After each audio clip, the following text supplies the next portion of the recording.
Hello everyone, this is me Suyash Mandla from Kolkata और हम लोग कंटिन्यू कर रहे हैं आईएससी क्लास 12 वालों के लिए कॉमर्स का एग्जाम ओरिएंटेड वीडियो सीरीज, जहां पर we started off with the chapter planning और पहले पार्ट में we completed two topics which is meaning of planning and importance of planning.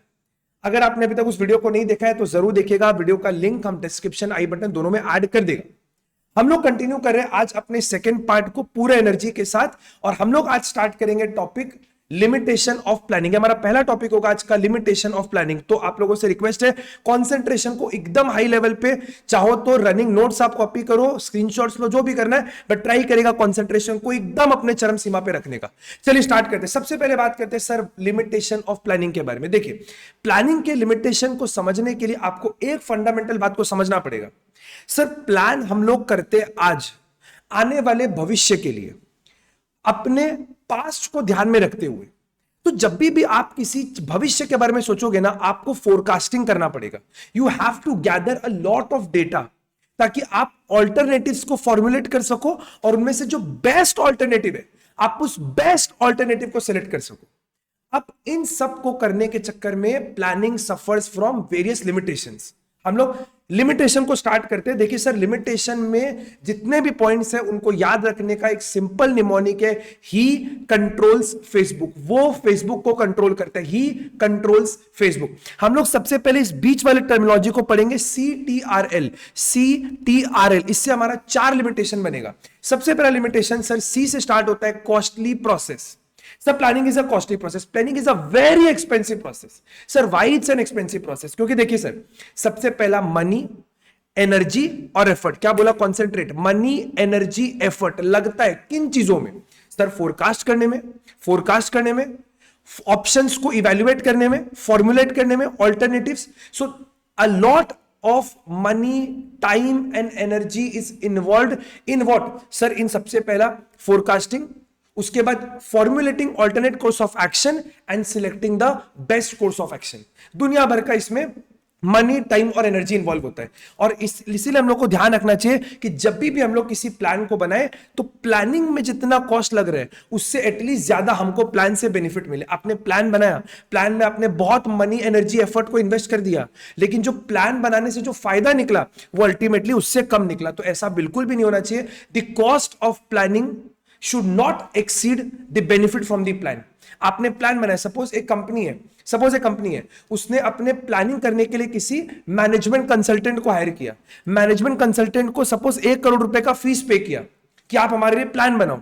उन्होंने प्लान बनाया, प्लान एग्जीक्यूट हुआ, पता चला प्लान के से जो बेनिफिट आने वाला है वो केवल 70 लाख रुपए का है। प्लान से जो बेनिफिट आने वाला है वो केवल 70 लाख रुपए का। तो फायदा क्या हुआ? 1 करोड़ रुपए आपने लगाया प्लान बनाने में, 70 लाख रुपए का आपको बेनिफिट मिल रहा है। तो इस तरीके का प्लानिंग हम लोग को अवॉइड बिल्कुल करना चाहिए। आई थिंक आप लोगों को मेरा बात क्लियर है। वापस एक बार रिपीट करें प्लीज सब लोग कॉन्सेंट्रेशन से। Planning is a costly process. Planning is a costly process. It's an expensive process because money, time, effort लगता है 3 चीजों में। सबसे पहले डेटा को फोरकास्ट करने में, ऑप्शंस इवैल्यूएट करने में, इंफॉर्मेशन कलेक्ट करने के लिए उनको इवैल्यूएट करना, उनको सिलेक्ट करना, दुनिया भर का इसमें टाइम, एनर्जी और एफर्ट लगता है। और हम लोग को ध्यान रखना चाहिए that cost of planning should not exceed the benefit from the plan. I think आप लोगों को पहला पॉइंट क्लियर है। हम लोग बढ़ते हैं अपने सेकंड पॉइंट में, CTRL। Sir T is a second point which is time consuming. Sir बहुत टाइम इंवॉल्व होता है। सर टाइम किस चीज में? सेम जो हम लोगों ने ऊपर पढ़ा, डेटा को फोरकास्ट करने में, डेटा को कलेक्ट करने में, डेटा को इवैल्यूएट करने में।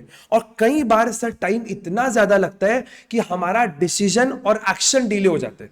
प्लानिंग करने में इतना टाइम लग जाता है कि हम अपना पूरा टाइम, एनर्जी, एफर्ट केवल प्लानिंग में डाल देते हैं और जब डिसीजन लेना होता है, एक्शन लेना होता है, तो वो कई बार डिले हो जाता है। आई थिंक आप लोगों को मेरा बात यहां तक समझ में आया। 2 पॉइंट हम लोग कवर किए। सर हम लोग पढ़ रहे हैं लिमिटेशन ऑफ प्लानिंग। सर याद करने का तरीका, ही कंट्रोल्स फेसबुक। सर कंट्रोल का 4 पॉइंट, CTRL। सी मतलब कॉस्टली प्रोसेस। सर कॉस्टली क्यों है? सर कॉस्टली क्यों है? क्योंकि सर मनी, टाइम और एफर्ट, मनी, टाइम और एफर्ट 3 चीज लग रहा है। किस चीज में? सर डेटा को फोरकास्ट करने में, डेटा को कलेक्ट करने में, डेटा को इवैल्यूएट करने में। तो हमको क्या ध्यान रखना है कि सर प्लान का जो कॉस्ट है ना, जो प्लानिंग का कॉस्ट है, should not exceed the benefit from the plan. जो कॉस्ट लग रहा है should not exceed the benefit from the plan. Second point sir हमने क्या पढ़ा? सर सेकंड पॉइंट हमने पढ़ा planning is time consuming. Sir कई बार ऐसा होता है कि प्लान बनाने में हम लोगों ने बहुत टाइम इन्वेस्ट कर दिया और डिसीजन और एक्शन डिले हो गया, ऐसा नहीं होना चाहिए, ऐसा बिल्कुल नहीं होना चाहिए, क्योंकि प्लानिंग में टाइम लगता है सर, डेटा को फोरकास्ट करने में, डेटा को कलेक्ट करने में, डेटा को इवैल्यूएट करने में दुनिया भर का टाइम लग रहा है। So we should always make sure that planning के कारण हमारा एक्शन, हमारा डिसीजन डिले नहीं होना चाहिए। सर थर्ड पॉइंट पे बढ़ते हैं, CTRL। आर मतलब रिजिडिटी। ध्यान से सुनेगा मेरा बात, देखिए जितने भी ऑर्गेनाइजेशंस में मैनेजर और एम्प्लॉइज होते हैं ना, उनको क्या लगता है ना कि प्लान एक बार बन गया, अभी हम लोग ना केवल प्लान को पूरा करने में इन्वॉल्व हो जाएंगे। हमारा पूरा फोकस, मैनेजर्स और एम्प्लॉइज का पूरा फोकस होता है कि वो लोग प्लान को एग्जीक्यूट करें। और कई बार क्या होता है, हमारे बिजनेस एनवायरनमेंट में कोई चेंज आ गया, हमारे लीगल एनवायरनमेंट, पॉलिटिकल एनवायरनमेंट में, फाइनेंशियल इकोनॉमिकल एनवायरनमेंट में काफी चेंजेस आ गए, बट हम लोग उन चेंजेस को अपने प्लान के अंदर इनकॉर्पोरेट करना भूल जाते हैं। हमारा पूरा फोकस होता है प्लान को फुलफिल करने में, कि सर जो प्लान बना है ना, वो प्लान पे स्टिक रहो, प्लान को फॉलो करो। इसलिए क्या बोलता है, मैनेजर्स और एम्प्लॉय स्टिक हो जाते हैं अपने प्लान को फॉलो करने में, और वो बिजनेस एनवायरनमेंट में हो रहे चेंजेस को देखना भूल जाते हैं। This discourages initiative and creativity. और हम लोग सर पढ़े, planning is a creative process, planning करने में क्रिएटिविटी होता है, बट बाद में प्लानिंग रिक्वायर्स रिवीजन। आपने एक बार एक प्लान बनाया, जरूरी नहीं है कि वो प्लान से आपको सक्सेस मिलेगा, आपको प्लान को बदलना पड़ता है। अगर बिजनेस एनवायरनमेंट में चेंज आ रहा है तो उस चेंज के हिसाब से अपने प्लान को में बदलाव लाना पड़ता है। बट प्रॉब्लम क्या होता है, managers employ stick to the plan, वो लोग प्लान को रिवाइज नहीं करना चाहते because of the changes in the business environment, but वो करना जरूरी है। And hence planning creates rigidity. Planning से क्रिएटिविटी, इनिशिएटिव, ये सब चीजें खत्म होती है। तो we completed 3 point CTRL। L में हम लोग आते हैं, एल मतलब हो गया sir lack of accuracy. Sir अभी हम लोग बात किए, देखिए प्लानिंग करने के लिए वी नीड डेटा, और उस डेटा के आधार पर हम लोग करते हैं फोरकास्टिंग। डेटा के आधार पर हम लोग करते हैं फोरकास्टिंग। तो सपोज करिए अगर आपका डेटा ही गलत हो गया, तो आपका फोरकास्टिंग भी गलत होगा। सर फोरकास्टिंग गलत होगा तो प्लान गलत होगा, सर प्लान गलत होगा तो हमारा ऑब्जेक्टिव्स, गोल अचीव नहीं होगा। इसलिए बोलता है plans are drawn on the basis of forecast. Plan बनाने के लिए we need forecast. Sir forecast करने के लिए we need data. When forecast are inaccurate, plan becomes misleading. I think आपको मेरा बात समझ में आ रहा है। सर सबसे पहले आपको क्या चाहिए, सबसे पहले यूनिट डेटा। सर इस डेटा से आप क्या करोगे, सर इस डेटा से हम लोग करेंगे फोरकास्ट। सर फोरकास्टिंग से क्या करोगे, सर फोरकास्टिंग से करोगे प्लानिंग। तो अगर सपोज आपके डेटा में कोई प्रॉब्लम है तो आपका फोरकास्टिंग मिसलीडिंग एंड हेंस आपका प्लान भी मिसलीडिंग। और कई बार क्या होता है, जो प्लानर्स होते हैं ना, जो प्लान बना रहे हैं, उनके अंदर कई बार बायसनेस होता है। वो प्लान अपने बेनिफिट के लिए बना रहे हैं, या फिर रिलायबल डेटा हमको नहीं मिला, या हमारे जजमेंट लेने में गलती हो गया। सर फ्यूचर के बारे में सोचोगे तो जजमेंट कॉल लेना पड़ेगा ना, वो जजमेंट में आपने गलती कर दिया। ये सब भी प्लान की एक्यूरेसी को कम करते हैं।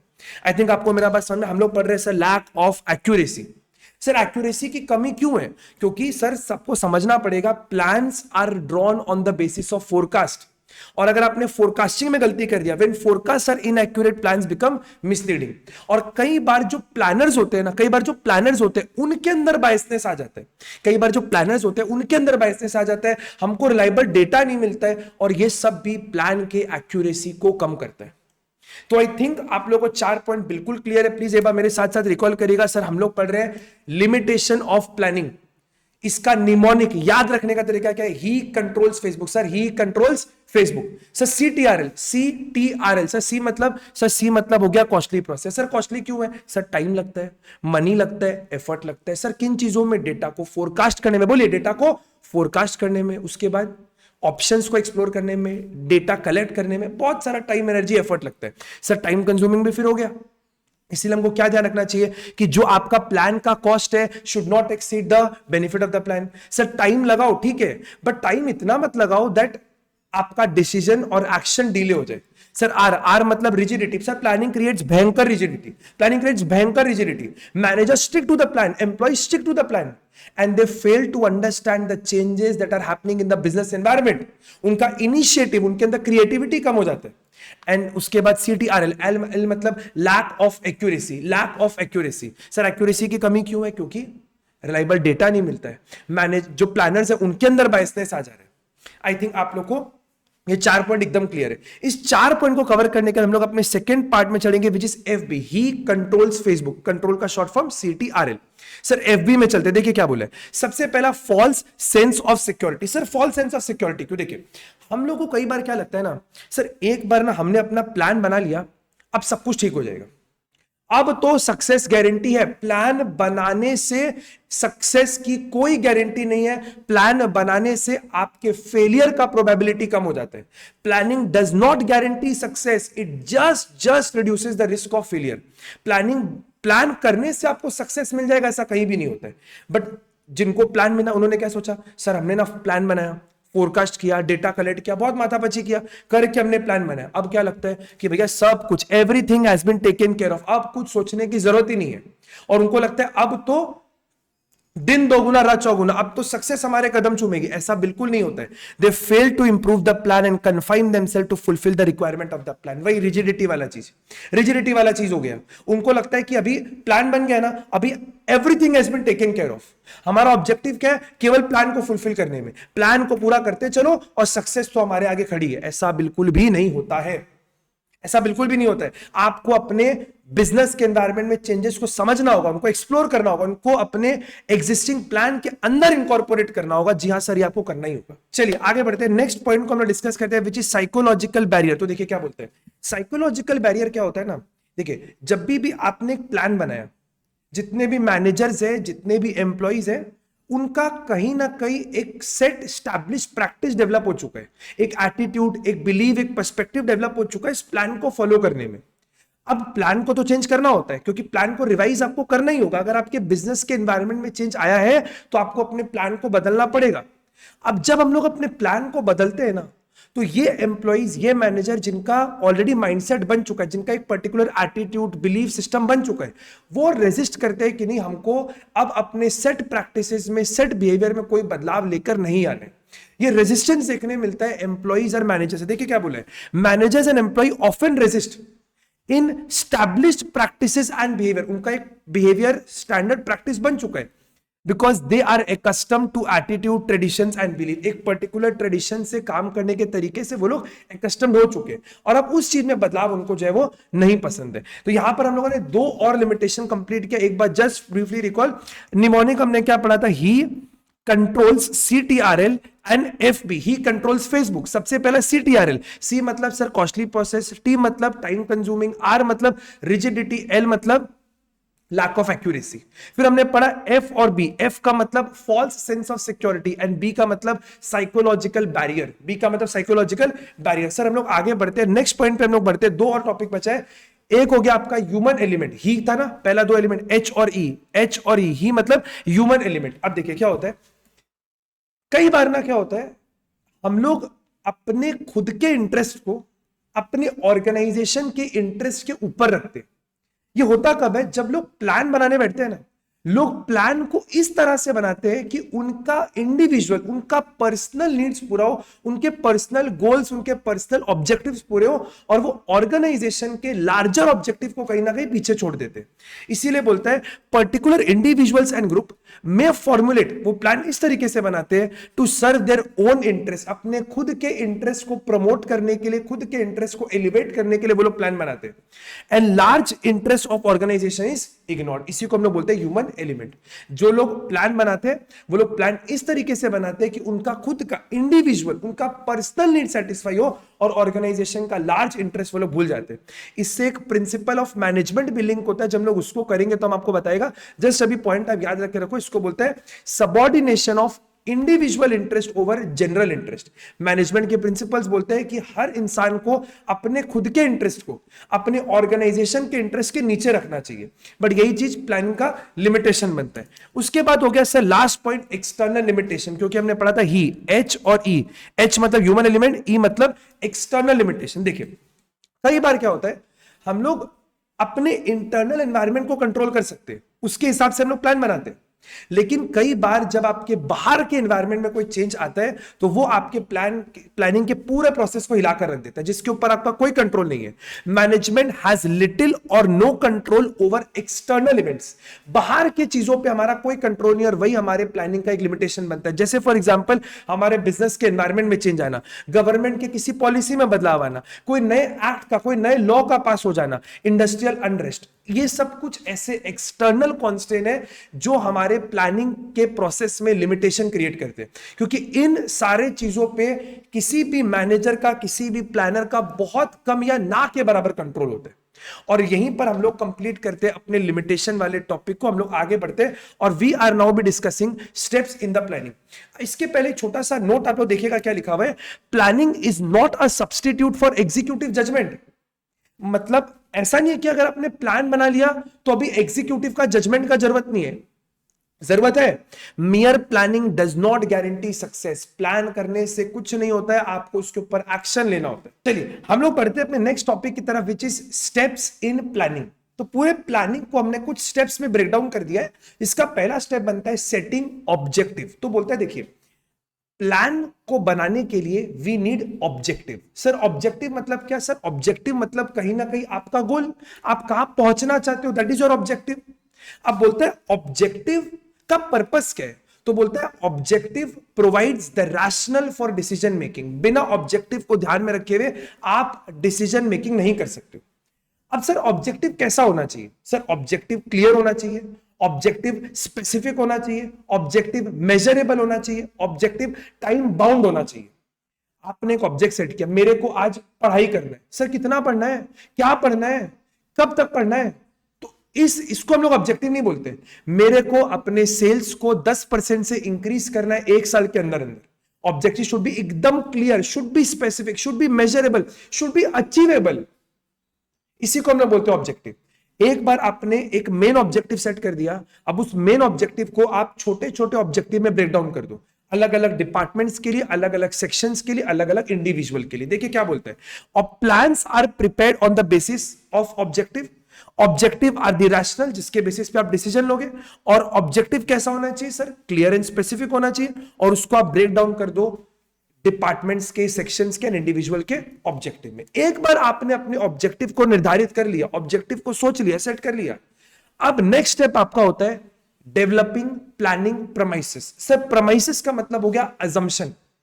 देखिए प्लानिंग कर रहे हैं हम लोग भविष्य के लिए, प्लानिंग कर रहे हैं हम लोग भविष्य के लिए, तो भविष्य के लिए अगर आप प्लान कर रहे हो तो कुछ ना कुछ अजम्पशन तो आपको लेना ही पड़ेगा ना। प्रेमाइसेस कहीं ना कहीं एक बाउंड्री है, एक फ्रेमवर्क है, जिस फ्रेमवर्क के अंदर आपको अपने प्लान्स को डेवलप करना होता है। अब बोलते हैं सर हम अजम्पशन कैसे लेते हैं? देखिए अजम्पशन हम लोग लेते हैं फोरकास्ट करके। प्लानिंग में फोरकास्टिंग होता है। हम लोग जब फोरकास्ट करते हैं ना, हम लोग कुछ अजम्पशन लेते हैं उन चीजों के बारे में जो हमारे ऑब्जेक्टिव को इन्फ्लुएंस कर सकते हैं।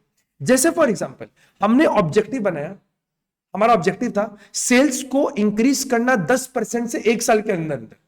अब इस ऑब्जेक्टिव को अचीव करने के लिए कुछ अजम्पशन हमने लिया होगा, जैसे हम अपने सेल्स प्राइस को बढ़ा सकते हैं कि नहीं, हम अपने कॉस्ट को कम कर सकते हैं कि नहीं, हम अपने मार्केटिंग को इंक्रीज कर सकते हैं कि नहीं, हमारे गुड्स का डिमांड कितना है, उसका इलास्टिसिटी कितना है। इन सारी चीजों पे अजम्पशन हमको करना पड़ता है। इसी को हम लोग बोलते हैं डेवलपिंग प्लानिंग प्रमाइसेस। प्रमाइसेस का मतलब हो गया बाउंड्री, एक दायरा, एक फ्रेमवर्क, जिसके अंदर प्लान को एग्जीक्यूट करना होता है। और अजम्पशन हम लोग कैसे क्रिएट करते हैं? फोरकास्टिंग के थ्रू। क्या मेरा बात यहां तक क्लियर है? अब एक बार आपने सेटअप कर लिया, सर पहला स्टेप, वेरी गुड, पहला स्टेप सेटिंग ऑब्जेक्टिव। ऑब्जेक्टिव अगर आपने सेट कर लिया, उसके बाद आप क्या करोगे? प्रमाइसेस बनाओगे। प्रमाइसेस आपने बना लिया, अब उस पर्टिकुलर ऑब्जेक्टिव को अचीव करने के लिए आपको बहुत सारे ऑल्टरनेटिव्स को इवेल्युएट करना होता है। अगर किसी भी चीज को करने का एक ही तरीका है, जैसे फॉर एग्जांपल मान लीजिए अगर आपको मार्क्स लेकर आ रहे हैं तो उसका एक ही तरीका है सर, पढ़ाई करना होगा आपको, उसके लिए कोई प्लानिंग की जरूरत नहीं है। बट जहां किसी चीज को अचीव करने के लिए बहुत सारे ऑप्शंस अवेलेबल है, वहीं प्लानिंग का रोल निकल कर आता है। तो क्या बोलते हैं? The next step in the planning process is deciding various course of action to achieve the objective. उस ऑब्जेक्टिव को अचीव करने के लिए आपके पास क्या क्या ऑप्शंस अवेलेबल है। To identify all relevant option it is necessary to obtain all information which must be up to date and reliable. ये हम लोग पहले भी बात किए थे कि जब भी आप ऑप्शंस को एक्सप्लोर करते हो, जब भी आप ऑल्टरनेटिव को फॉर्मुलेट करते हो you need data, you need information, और वो इंफॉर्मेशन आपका up to date and reliable होना चाहिए। आउटडेटेड डेटा के बेसिस पे हम लोग अपना कभी भी प्लानिंग नहीं कर सकते। अब बोलता है कि ये बड़ा इंपॉर्टेंट सा पॉइंट है जो बोलता है कि जब भी आप ऑप्शंस एक्सप्लोर कर रहे हो, जब भी आप फॉर्मुलेट कर रहे हो ऑल्टरनेटिव कोर्स ऑफ एक्शन, आप हर एक ऑल्टरनेटिव को इवेल्युएट मत करने बैठो या हर एक ऑल्टरनेटिव को एक्सप्लोर मत करो। इसको बोलते हैं प्रिंसिपल ऑफ लिमिटिंग फैक्टर। आपको केवल उन ऑल्टरनेटिव्स को ही एक्सप्लोर करना चाहिए जो आपको आपके ऑब्जेक्टिव को हेल्प करने में अचीव करेंगे। हाँ, क्योंकि देखिए data collection involves cost and time. आप सोचोगे कि हम ना पहले सारा ऑप्शन निकाल लेते फिर बैठ के उसको देखेंगे। कलेक्शन करते टाइम, डेटा कलेक्ट करते टाइम आप ध्यान रखो ना कि इस पर्टिकुलर कोर्स ऑफ एक्शन से क्या मेरा ऑब्जेक्टिव अचीव होगा या नहीं।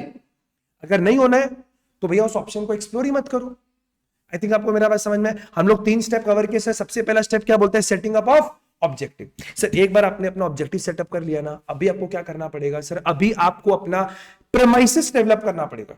सर प्रेमाइसेस डेवलप करने के बाद हम लोग करेंगे ऑल्टरनेटिव कोर्स ऑफ एक्शन को आइडेंटिफाई करेंगे।